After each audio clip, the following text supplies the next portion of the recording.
The night was quiet, but something heavy filled the air in the garden called Gethsemane. Jesus stood beneath the olive trees, his face troubled, his heart burdened. He turned to his disciples and said softly, "Stay here and keep watch with me." Peter stepped forward, concerned. "Lord, we are here. We won't leave you." Jesus nodded, but his eyes revealed a deeper sorrow. Walking a short distance away, he fell to his knees. "Father," he prayed, his voice trembling, "if it is possible, let this cup pass from me. Yet not as I will, but as you will."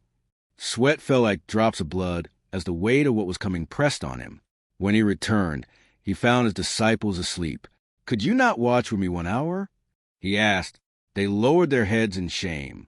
The stillness was suddenly broken by the sound of footsteps and flickering torches. Judas, one of the 12, stepped forward, leading a crowd of soldiers and religious leaders. He approached Jesus with a forced smile. "Rabbi," Judas said, leaning in to kiss him. Jesus looked at him calmly and replied, "Friend, do what you came to do." The soldiers moved quickly, grabbing Jesus and binding his hands. Peter, filled with anger, drew his sword and struck a servant, cutting off his ear. "Put your sword away," Jesus commanded firmly. "Shall I not drink the cup the Father has given me?" Then he reached out and healed the servant's ear, even in that moment of betrayal. The disciples, overcome with fear, began to scatter into the darkness. Jesus was taken to the high priest's house, where the leaders had gathered to judge him. False witnesses stood up one after another, twisting his words. He said he would destroy the temple. One shouted, "He claims to be the Son of God." Another accused. The high priest looked directly at Jesus. "Tell us," he demanded, "are you the Messiah, the Son of the Blessed One?" Jesus answered calmly, "I am, and you will see the Son of Man seated at the right hand of power." The room erupted in outrage. "Blasphemy!" they cried. Some spat on him. Others struck him. "Prophesy," they mocked. "Who hit you?" Through it all, Jesus remained silent, enduring every insult without resistance. Outside in the cold night air, Peter stood by a fire trying to stay warm. A servant girl looked at him closely. "You were with him," she said. Peter quickly shook his head. "I don't know what you're talking about." Another person pointed at him. "You are one of his followers." Again, Peter denied it. "I swear I don't know the man." A third time, someone insisted, "Your accent gives you away." Panic filled Peter's heart. "I don't know him," he shouted. At that very moment, a rooster crowed. Jesus, being led away, turned and looked at Peter. Their eyes met, and Peter remembered the words, "Before the rooster crows, you will deny me 3 times." Broken, Peter ran away and wept bitterly. As morning came, Jesus was brought before the Roman governor, Pilate. The crowd accused him loudly. "He claims to be a king," they shouted. Pilate looked at Jesus with curiosity. "Are you the king of the Jews?" he asked. Jesus replied, "You have said so." Pilate turned to the crowd. "I find no fault in him," he declared. But the leaders stirred the people even more. "Crucify him," they shouted. Pilate hesitated. "Why? What crime has he committed?" The crowd grew louder, their voices echoing through the courtyard. "Crucify him." Wanting to satisfy the crowd, Pilate washed his hands and said, "I am innocent of this man's blood." Then he handed Jesus over to be crucified. The soldiers took Jesus into the governor's palace, surrounding him with cruel laughter. "Look, the king!" One mocked as they stripped him and placed a scarlet robe on his shoulders. Another twisted together a crown of thorns and pressed it into his head. Blood began to run down his face. They placed a staff in his hand and knelt before him in mock worship. "Hail, King of the Jews!" they shouted, laughing loudly. Then they spat on him and struck him again and again. Jesus said nothing. He stood there, enduring every blow with quiet strength, his eyes fixed on something far beyond the pain. Finally, they tore the robe off him, put his own clothes back on, and led him away to be crucified. As Jesus was led through the streets, a heavy wooden cross was placed on his shoulders. The weight was crushing, yet he began to walk. The crowd followed closely, some shouting insults, others watching in silence. A man named Simon from Cyrene was pulled from the crowd. "You carry it," a soldier ordered. Simon hesitated but obeyed, lifting the cross behind Jesus. Women along the road wept loudly. Jesus turned to them despite his suffering. "Daughters of Jerusalem," he said gently, "do not weep for me. Weep for yourselves and your children." His words carried both sorrow and warning. Step by step, they moved toward a place called Golgotha, the place of the skull. At Golgotha, the soldiers prepared the cross. They offered Jesus wine mixed with bitter herbs, but he refused it. Then they laid him down and drove nails through his hands and feet. The sound of the hammer echoed through the air. The cross was lifted, and Jesus hung between heaven and earth. Above his head, a sign was placed. "This is Jesus, the King of the Jews." 2 criminals were crucified beside him, one on his right and one on his left. People passing by shook their heads. "If you are the Son of God, come down from the cross," they mocked. The chief priests joined in. "He saved others," they said, "but he cannot save himself." Even in his suffering, Jesus spoke with compassion. Looking down at those who nailed him there, he said, "Father, forgive them, for they do not know what they are doing." The soldiers cast lots for his clothing, dividing it among themselves. One of the criminals beside him joined the mockery. "Aren't you the Christ?" he sneered. "Save yourself and us." But the other rebuked him. "Do you not fear God?" he said. Then turning to Jesus, he whispered, "Remember me when you come into your kingdom." Jesus looked at him with mercy. "Truly I tell you," he said, "today you will be with me in paradise." Even on the cross, he was offering hope. Near the cross stood his mother, Mary, her face filled with grief. Beside her was John, the disciple Jesus loved. Jesus looked at his mother and said, "Woman, behold your son." Then he said to John, "Behold your mother." From that moment, John took her into his home. Hours passed, and darkness covered the land. It was as if creation itself was mourning. Jesus cried out, my God, why have you forsaken me?" His voice echoed with deep anguish. Those nearby misunderstood and said, "He is calling Elijah." But Jesus was fulfilling the weight of prophecy, carrying the sins of the world. Knowing that everything was now complete, Jesus said, "I thirst." A sponge soaked in sour wine was lifted to his lips. After tasting it, he spoke again, this time with strength. "It is finished." The words carried a finality that shook the heavens. Then he cried out once more, "Father, into your hands I commit my spirit." With that, he bowed his head and gave up his spirit. At that moment, the earth began to shake. The curtain in the temple was torn in two from top to bottom. Rocks split, and the ground trembled. A Roman centurion standing nearby looked in awe. "Surely this man was the Son of God," he said. The sky remained dark, and a heavy silence fell over the land. Those who had mocked Jesus earlier began to step back in fear. "What just happened?" one whispered. Another said, "The ground shook. This is not normal." The centurion stood still, his eyes fixed on the cross. "I have seen many die," he said quietly, "but never like this." The crowd slowly began to disperse, beating their chests in sorrow. Some wept openly, realizing too late what they had done. The cross stood tall against the dark sky, a symbol of both suffering and something far greater that they could not yet understand. Because it was a day of preparation, the Jewish leaders did not want the bodies left on the crosses. They went to Pilate and requested that the legs of the crucified men be broken to hasten their deaths. The soldiers came and broke the legs of the two criminals. But when they came to Jesus, they saw that he was already dead. "There is no need," one soldier said. To be certain, another soldier took a spear and pierced his side. Immediately, blood and water flowed out. Those who witnessed it stood in stunned silence. This fulfilled what had been spoken long before, that none of his bones would be broken. Among those watching from a distance was a man named Joseph of Arimathea, a member of the council who had secretly believed in Jesus. Gathering his courage, he went to Pilate.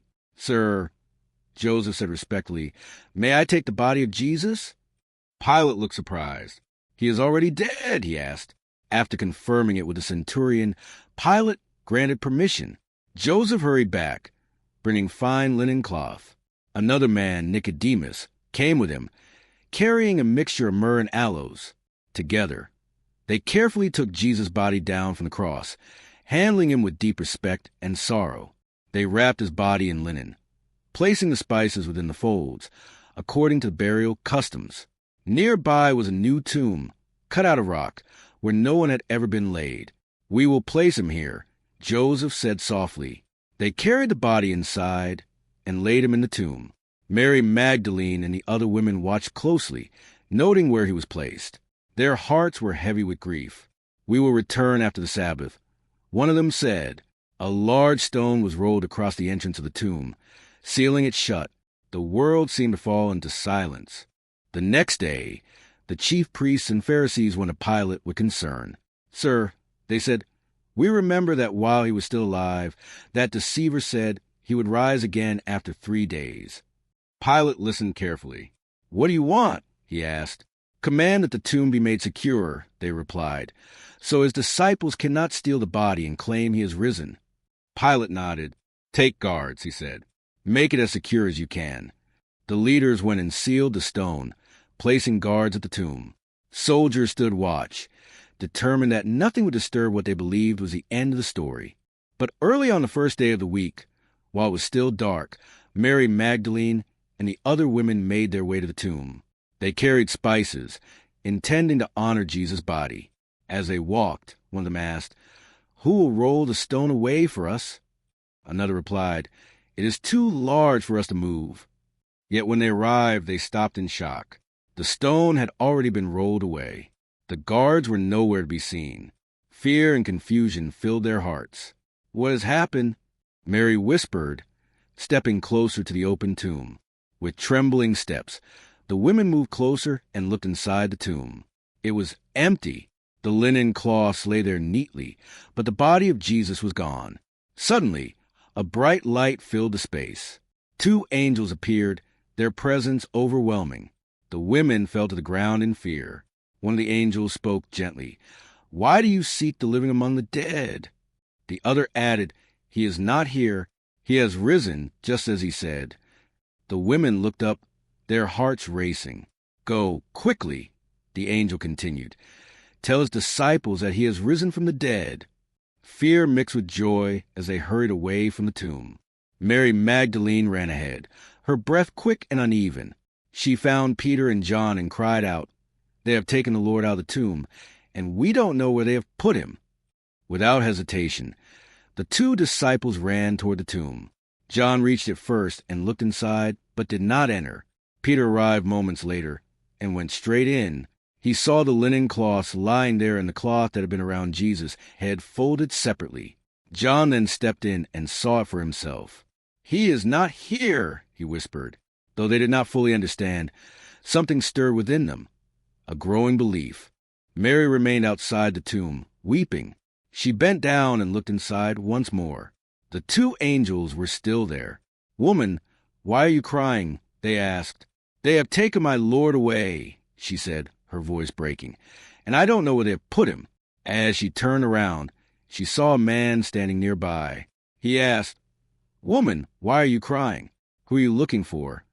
Thinking he was a gardener, she pleaded, "Sir, if you have carried him away, tell me where you have put him." Then the man spoke her name softly. "Mary." She froze.